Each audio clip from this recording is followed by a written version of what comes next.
Hello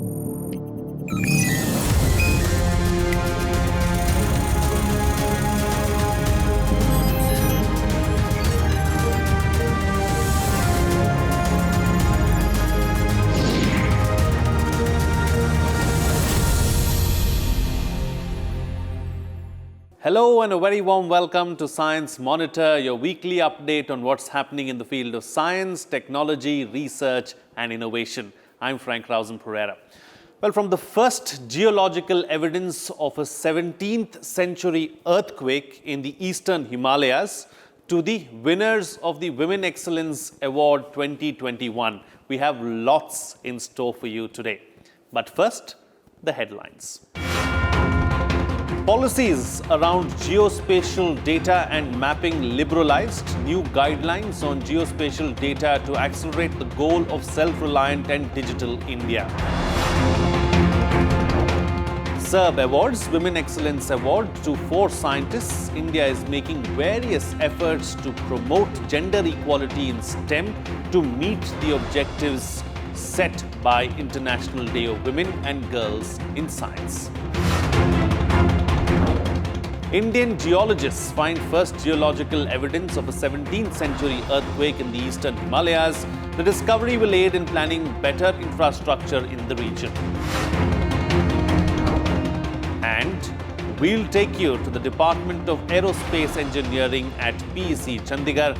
One of the oldest aerospace departments in the country is now working on pulse detonation engine technology. And now, the news in detail. Accurate geospatial data and maps are very important not only for the development of infrastructure but also for the management of our natural resources. Especially in today's digital era, there is a great need for more efficient and robust mapping. In view of this, the Government of India has announced liberalization of policies governing the acquisition and production of geospatial data. Here's how this step will benefit the nation. In today's digital age, applications like Google Maps have become indispensable to reach a location or to get the exact map of a place. Everything is available at the touch of a button on our smartphones. This is made possible by geospatial data and digital mapping. Digital mapping and geospatial data are useful not only for our daily queries on locations but also for building national level infrastructure like the linking of rivers, creating industrial corridors, deploying smart power systems, urban transport, agriculture and mining. Mapping is crucial for creating a roadmap of all the development projects needed for the progress of a country. Therefore, to further its development agenda, the Government of India is now simplifying policies for the use and production of maps and geospatial data. This will enable everyone, including government and private establishments, to use geospatial data without restrictions. These new guidelines, they are going to liberalize map making and democratize geospatial datasets, which is the crucial requirement for the geospatial industry. And that's, I think, the most important thing.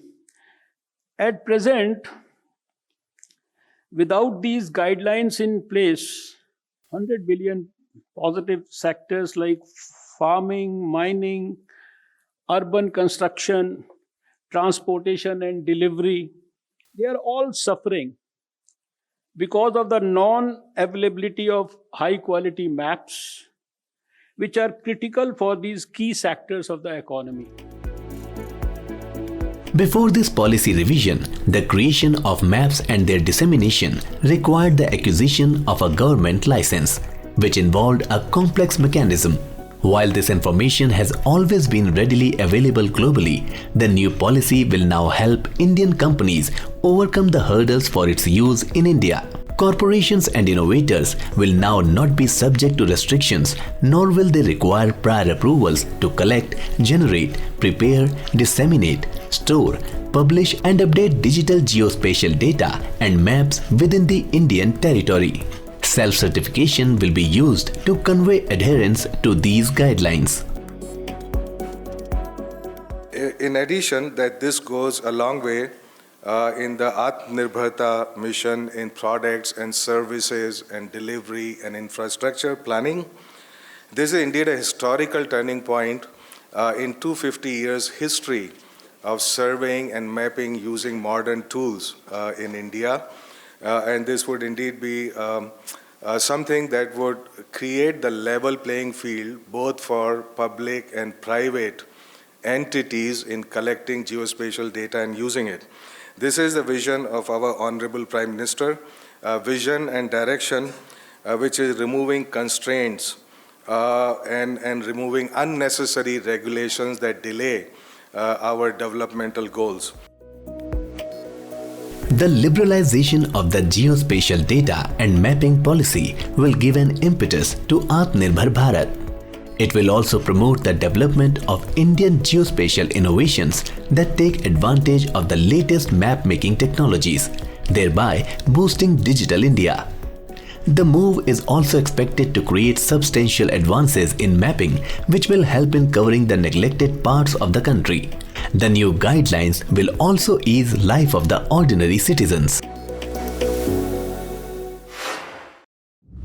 Moving on, now 11th February is celebrated every year as the International Day of Women and Girls in Science to encourage gender equality in the fields of science, technology, engineering and mathematics. Celebrating this day in India, Women Excellence Awards 2021 were announced by the Science, Engineering and Research Board, under which 4 women scientists were awarded for excelling in science and engineering. Here is more. Women scientists have been instrumental in the development of science and technology in the country. They have played a significant role even in the war against COVID-19. But somehow, women continue to face several obstacles in moving forward in S&T fields. According to UNESCO, the participation of women in higher education in science, technology, engineering and mathematics has just been about 30%. To bridge the gap, UNESCO instituted the International Day of Women and Girls in Science on 11 February 2015. The aim was to encourage women and bring them forward, thus promoting gender equality in science-related fields. On 11 February this year, the 6th International Day of Women and Girls in Science was celebrated under the theme Women Scientists at the Forefront of the War Against COVID-19. India has been continuously involved in the efforts to promote women in science. There is an increasing emphasis on women's participation in every field of science, from academic institutions to research as well as policy making. Last year, on the lines of DST STEM portal, a separate single-window online portal for women was created for scholarships and career counseling of women. Schemes like Vigyan Jyoti at the school level, Gender Advancement Transforming Institutions or GATI were also launched.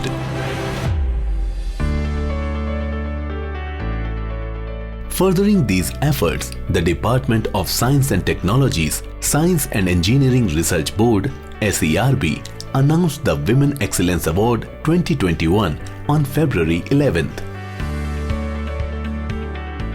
The awards have been conferred to Dr. Shobhana Kapoor of the Indian Institute of Technology, Bombay, for her exceptional work in the field of chemical biology. Dr. Antara Banerjee of the National Institute for Research in Reproductive Health, Mumbai, for her outstanding work in the field of health sciences. Dr. Sonu Gandhi of the National Institute of Animal Biotechnology, Hyderabad, for her exceptional efforts in the field of bio-nanotechnology. And to Dr. Ritu Gupta of the Indian Institute of Technology, Jodhpur, who has been selected for her outstanding efforts in the field of nanotechnology. The awardees will each receive a grant of 15 lakh rupees for a period of 3 years to pursue their research ideas. It is a one-time award given to women scientists who are below the age of 40 and have received recognitions like Young Scientist Medal from any one of the national academies. The award aims to bring gender equality in the science-related fields in the next few years.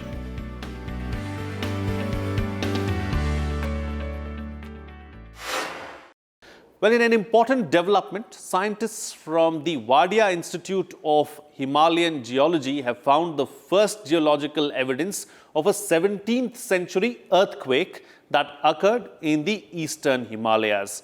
This discovery can contribute significantly to the seismic hazard map of the region to facilitate better construction and planning. Here's a detailed report. Earthquake, a natural disaster that has left its mark in almost every region of the world. With advancements in the field of seismology, the causes, types and areas prone to earthquakes have been identified. But to reduce the risk further, the study of data and evidence related to the past earthquakes is also very important.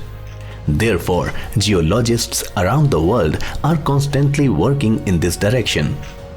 During such an effort, scientists at the Dehradun-based Wadia Institute of Himalayan Geology, an autonomous institute under Department of Science and Technology, have succeeded in finding the first geological evidence of the Sadia earthquake that occurred in 1697. The scientists found the evidence during a mega trench excavation at Himbasti village in Arunachal Pradesh bordering Assam. This is a mega trench, especially in the eastern Himalaya. We excavated a depth about 8 meters actually. Generally, we have done 4 meters, 5 meters, 6 meters, but this is a very big trench. It is very close to the landmark, I can say, that is called the Girgamukh, just about 20 kilometers from the Subansiri river. So there we deployed the trenches and we found that the earthquake of almost 15 meter co-seismic slip. 15 meter slip means you can just imagine the land was uplifted. So the land was uplifted at a height of 7 meters to 7 to 8 meters. Just imagine 7 to 8 meters is totally upliftment took place. So during that earthquakes. According to records of past earthquakes, the 1697 earthquake devastated the town of Sadia in Assam. Geologists have now found large tree branches and other evidence buried in the delta region of the Subansiri river. It may be noted that the town of Sadia is located about 145 km to the southeast of this river. The earthquake and the tremors that followed for several months deposited many layers of debris in the river to raise its level. This discovery can be helpful in creating a seismic hazard map of the region to plan better infrastructure. You cannot stop the natural processes. Once you understand the natural processes with the huge database, then you can develop your planning of infrastructures, and even you can make that earthquake resistant building also. Because if you see in the eastern Himalaya, oil pipeline is laid down wherever there is a foothills, wherever I told you mountain front and plains are meeting. So they take advantage and they lay that railway track, they lay the pipeline also. If you know the hazards, then what kind of building infrastructure is required? So earthquake resistant building, and it should be able to withstand the ground acceleration given by the earthquakes. So that is why this study is direct relevant to the societal aspects. The region has evidence of a thrust fault in the form of exposed deposits near rivers and streams, and the scientists have dated 21 radiocarbon samples from the trench exposure. Published in the journal Scientific Report, this study adds an important site to the seismic hazard assessment of the eastern Himalaya, which is very important considering the population of the region. Well, in Science Monitor, we regularly bring to you information about the country's premier science and technology institutes. As part of this series, today we are taking you to the Department of Aerospace Engineering at one of the oldest engineering institutes in the country, that is the Punjab Engineering College in Chandigarh. Here's an inside look. Punjab Engineering College, Chandigarh is one of the oldest engineering institutes in the country. The institute will complete 100 years of its establishment this year. The institute's Department of Aerospace Engineering has been developing skilled human resource in the field for the last 6 decades. Established in 1962 at the Punjab Engineering College, it is the first department of aerospace in the country to offer an undergraduate program in aerospace engineering. Currently, the department has labs pertaining to aerodynamics, aircraft propulsion, aircraft instruments and airframes, aero workshop and aircraft structures. These laboratory facilities enable the department to produce excellent engineers in the fields of aerospace and aeronautics. We were the first department of aerospace in the country to offer undergraduate program. We started in 1962. It was just before the Indochina War. Air Force was thinking that they did not have sufficient maintenance engineers, and therefore they wanted undergraduate program, and they supported us. We have been working very closely ever since with Air Force, DGCA, as well as DRDO. In fact, if you see the first Director General of DGCA, many people in the maintenance wing of Air Force, they're all PEC alumni. And therefore, I think the country's defense depends on our alums. This is what I will say. By providing quality education, the Department of Aerospace Engineering has also assisted in the technological advancement of the country by providing industry-capable engineers who meet national and international requirements. Work on next-generation propulsion technology is currently underway at the department's Aircraft Propulsion Laboratory. Pulse Detonation Engine project is also going on in collaboration with the Aeronautical Research and Development Board, AR&DB. In the future, this technology will help in creating engines that produce no sound or vibrations. This is basically pulse detonation engine. So this comes under a detonative propulsion technology. So we have developed this with the help of ARDB. Basically, this is the engine with no moving parts at all. Only valves are there. We can develop valveless engines as well. So the basic idea is to replace the gas turbine engines. And we are further using this technology for generation of power as well. Power for remote areas where we cannot have regular power transmission lines like genset. So it can be used for that purpose as well. The Department of Aerospace Engineering of the Punjab Engineering College has now become the premier aerospace and aeronautical research and development unit of the country.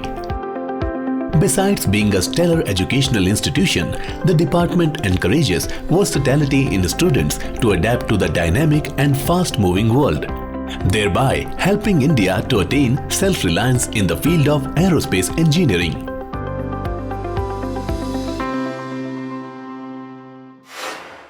And now let's have a quick look at the other developments that have made news in the field of science and technology in our segment, Science Express. NASA has announced a prize of 3.6 crore rupees for anyone coming up with a new, viable idea of food production in space. Providing healthy food to astronauts continues to be a big problem in space. In view of this, the US Space Agency NASA, in association with the Canadian Space Agency, has launched a Deep Space Food Challenge. The agencies have invited people to come up with new ideas and technologies to deal with the problem. The technology developed from the chosen idea will be used in space, especially in NASA's upcoming manned mission to Mars. As reaching planets like Mars might take up to 2 years, so it is not possible to send food from Earth or even from the International Space Station. It is also not viable to carry huge amounts of food on the spacecraft. So, the only solution left is to develop the ability to grow food in space while the astronauts travel to another planet. That is why NASA has thrown open this challenge to the public in its bid to find a solution to the problem. Another state-of-the-art research facility campus will soon start functioning in the country. On 14th February, Prime Minister Narendra Modi laid the foundation stone for the IIT Madras project Discovery Campus. This satellite campus, being built on about 163 acres in Thaiyur near Chennai, will cater to the future needs of the science and technology sector. Various large standalone research centers are being built on the campus. India's largest shallow water basin center will be established here under the already functioning National Technology Center for Ports, Waterways and Coasts. The second research center will DRDO-funded solid propellant combustion modeling facility. After the IIT Madras Research Park, the Discovery Campus is expected to be the next world-famous research center that will become the center of modern research and discovery for researchers and students. Indian astronomers have succeeded in detecting a huge optical flare from a feeding supermassive black hole or blazar known as BL Lacerti. The team of astronomers was led by Dr. Alok Chandragupta of the Aryabhat Research Institute of Observational Sciences, ARIES, an autonomous institute under the Department of Science and Technology, Government of India. The team has been studying this blazar since October 2020 as part of an international observational campaign. The crew detected an exceptionally high brightness from this blazar on 16 January 2021. For this purpose, the Sampurnanand telescope and 1.3 meter Devasthal fast optical telescope at Nainital were used. The data obtained from this flare will help calculate the mass of the black hole, the size of the emission region, and the system of emission from one of the oldest celestial bodies. This will also open the path to unearthing information about the origin and evolution of the universe. A centuries-old layer of soot and pottery have been found in the caves of eastern Ladakh. The discovery indicates that shepherds and travelers must have used these caves to cook food and take shelter. In a joint study conducted by the Lucknow-based Birbal Sahni Institute of Paleosciences and the University of Lucknow, researchers found that human activities such as lodging and cooking in many caves along the Leh-Manali route have created a thick layer of soot. This discovery establishes that the region was in use by shepherds and Silk Route travelers. The layers of soot from the smoke that must have emanated during heating and cooking in the caves has hardened over time into a shiny material. Now the researchers will date the soot and pottery remains found in the caves to find their exact age. It is estimated that these remains may be dated back to the 11th and 12th centuries. Well, that's all we have in today's edition of Science Monitor, but we'd like to hear from you, so you can send us your feedback and suggestions through our email, which is news@vigyanprasar.gov.in. You can also write to us at our address, which is Vigyan Prasar, 5th floor, Prithvi Bhavan, Lodi Road, New Delhi, 110003. That's it from me. See you again next time.